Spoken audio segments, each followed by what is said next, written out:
Fitnatul Wahabiyah. Ini kitab yang ditakuti oleh mereka, yang dikarang oleh Al-Alim Al-Alamah Syekh Ahmad bin Zaini bin Ahmad Dahlan Al-Makki, Mufti Mekah, pengarang kitab ini. Inilah yang menjadi guru ulamanya yang di Indonesia. Murid-murid beliau diantaranya pertama adalah Syekh Khalil Al-Bangkalani dari Madura, murid beliau. Yang kedua adalah Syekh Ahmad Khatib Al-Minangkabawi dari Minangkabau, Sumatera Barat, murid dari Syekh Ahmad bin Zaini bin Ahmad Dahlan. Yang ketiga adalah Syekh Nawawi Al-Bantani dari Banten, dan banyak murid-murid yang lain, murid-murid beliau yang jadi ulama di Indonesia. Nah, beliau dalam kitab ini disebutkan, Bapak Ibu sekalian, beliau hidup di abad ke-13 Hijriah, menyaksikan langsung, beliau mufti Mekah bermadhab Syafi'i. Beliau menjelaskan dalam kitab ini dari sisi tarikh dan sejarahnya beserta ajaran dari Wahabinya. Dari sisi kesejarahannya, Bapak Ibu sekalian, bahwa Muhammad bin Abdul Wahab ini sudah diprediksi oleh ayahnya sebagai mufti, oleh saudaranya dan kibarul ulama pembesar, bahwa orang ini akan menyebarkan kesesatan yang besar. Sehingga terbukti Muhammad bin Abdul Wahab ini mengkafirkan orang-orang muslim. Wa tusila bizalika ila takfiril mukminin. Jadi mengkafirkan orang-orang yang beriman. Maka selain daripada yang mengikuti mazhabnya adalah musyrikin. Itu pandangannya. Sehingga Bapak Ibu sekalian, pertama, faza'ama ana ziyarata qabrin Nabi SAW, sesungguhnya dia menyangka berziarah ke kuburan Nabi, wa tawassuli bihi, bertawassul dengannya, wabil anbiya, dan kepada para nabi, wal aulia, dan kepada wali, wasolihin, dan orang-orang soleh, wa ziyarati quburihim, dan menziarahi kubur mereka, syirkun syirik. Jadi kita ziarah ke Wali Songo syirik, bertawasul syirik, yang suka tawasulan. Wa anna nidaan Nabi sallallahu alaihi wasallam inda tawasul, menyebut Nabi, ya, nida kepada Nabi, memanggil Nabi dalam tawasul, syirkun syirik. Dulu Muhammad bin Abdul Wahab ini bekerja sama dengan seorang amir di mana? Di daerah Diryah. Ya, Diryah itu di sekarang Saudi Arabia, di Najd. Ya, bekerja sama dengan seorang amir Ad-Diryah, namanya adalah Muhammad bin Saud, sehingga negaranya sekarang disebut Saudi Arabia.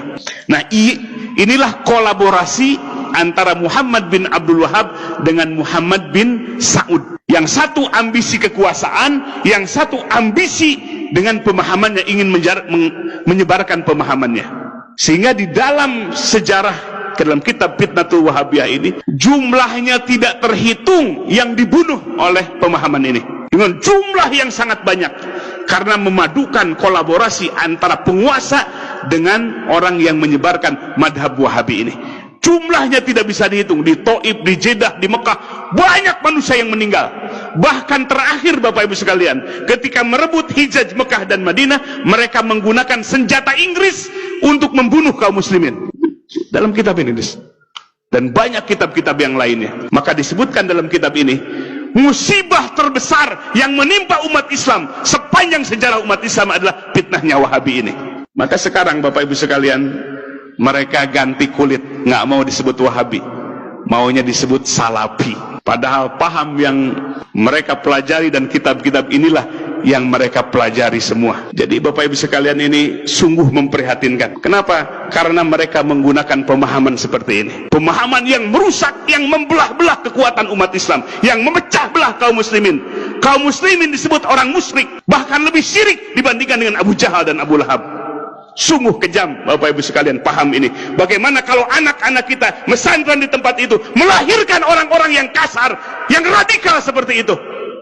Maka oleh sebab itu, kita jangan kecolongan. Kita bukan memecah belah umat, tapi mereka yang memecah belah umat dengan kitab-kitab yang dihadirkan dan pergerakan dakwah mereka, terutama di Indonesia setelah Presiden Soeharto lengser. Mereka berleluasa, biaya dana yang besar dari Saudi Arabia, dari Kuwait, dari Qatar, masuk ke Indonesia untuk menggerakkan, menyebarkan pemahaman ini. Maka oleh sebab itu, Bapak Ibu sekalian, kita sebagai warga ahli sunnah wal jamaah, warga Nahdiyin, punya kepedulian besar untuk melindungi umat melindungi umat dari pemahaman yang radikal seperti ini. Takfirul mukminin, mengkafirkan orang-orang yang beriman. Maka oleh sebab itu Bapak Ibu sekalian, di tempat yang mulia ini, di Yaumil Ijtima ini, bukan tidak beralasan kita mencegah mereka, sangat beralasan, karena kita lihat langsung kitab-kitabnya, bukan katanya kolak wakila, tapi langsung dari sumber-sumber ajaran mereka. Dan terbukti dari poin-poin yang tadi disebutkan, ini semua adalah pemahaman yang sudut, yang keluar dari sawadul a'lam, yang keluar dari manhaj Ahlussunnah wal Jamaah. Kita dicabik-cabik persaudaraan kita. Maka oleh sebab itu, kita bukan karena kebencian. Ingat Bapak Ibu sekalian, bukan kebencian kepada mereka, tapi pemahaman mereka lah yang syad, yang keluar dari sawadul a'dham, dari mayoritas umat ini.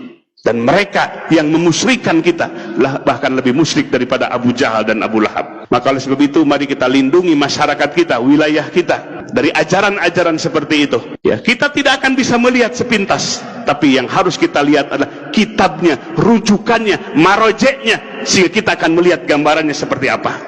Maka hampir di mana-mana Bapak Ibu sekalian, kegaduhan di masjid-masjid karena ajaran seperti ini yang diajarkan. Begitu Bapak Ibu sekalian situasi kondisi kita. Mari kita jaga masyarakat kita, warga kita dari pemahaman-pemahaman radikal, pemahaman-pemahaman yang menuding orang lain kafir, yang menuding sesama saudaranya sebagai orang musyrik. Hadirin wal hadirat rahimakumullah, itulah yang bisa disampaikan pada kegiatan Yaumul Ijtima ini.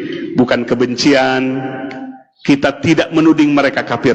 Tidak boleh menuding ahli kiblat dengan musyrik atau kafir. Pantangan dalam Ahlussunnah wal Jamaah. Bahkan yusolli khalfal fajir. Ahlussunnah wal Jamaah itu sholat walaupun di belakang imam orang yang fajir. Menunjukkan al-jamaah, kebersamaan yang harus kita kedepankan, bukan memecah belah. Itulah sifat dari Ahlussunnah wal Jamaah. Tapi sifat-sifat yang ada dalam pemahaman kitab Wahabi ini adalah sifat-sifat memponis. Ayat yang diturunkan kepada orang kafir dan musyrikin malah dipakai kepada sesama, kepada orang yang beriman. Ini adalah karena tidak menggunakan kaidah tafsir, merujuk Quran dan Sunnah tanpa menggunakan kaidah-kaidah yang benar yang ditetapkan oleh para ulama. Mudah-mudahan Bapak Ibu sekalian, Allah jaga lingkungan kita, Allah jaga masyarakat kita dari pemahaman yang menghancurkan ukhuwah persaudaraan kita.